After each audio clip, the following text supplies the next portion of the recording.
Never allow them to use Sinjar as a base right after Kandil. If we fail, they upon imposing a clear and a present danger and a threat upon Turkey, we need to this swamp in order to get rid of the mosquitoes. That's why we have to take these concrete steps forward. This is an operation that we've shared with our American friends, with our Russian friends. And similarly, we are sharing the information with the administration in the northern part of Iraq. With the Turkish president there talking about draining the swamp. The Israeli Prime Minister Benjamin Netanyahu has canceled a planned meeting with Germany's Foreign Minister Sigmar Gabriel. The reason?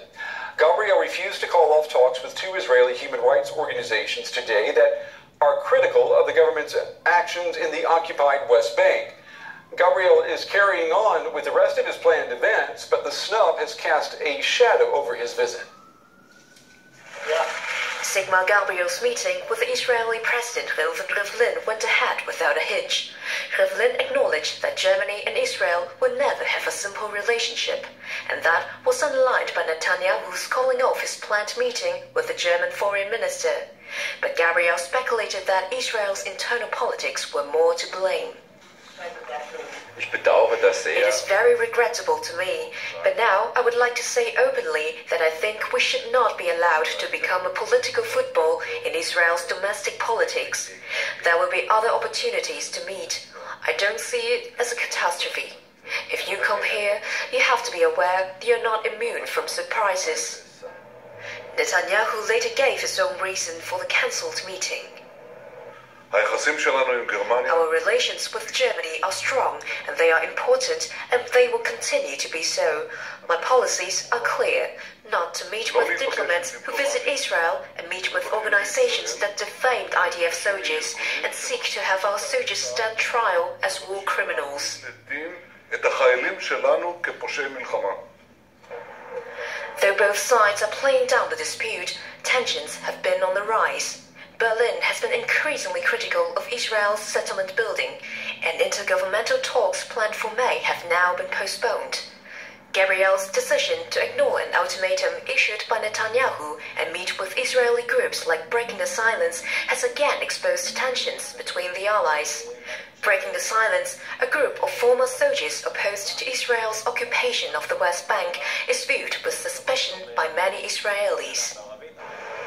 Gabriel's Middle East trip aimed to encourage a fresh round of peace talks between the Israelis and the Palestinians, but it ended up triggering an unexpected dispute. The United Nations says that donor countries have pledged €1 billion in aid to help the people of Yemen. A drought and civil war have left the country on the brink of famine. Nearly 20 million Yemenis are dependent on food aid, which makes it the world's biggest hunger crisis. Children have been affected the most. Around 500,000 are suffering from acute malnutrition.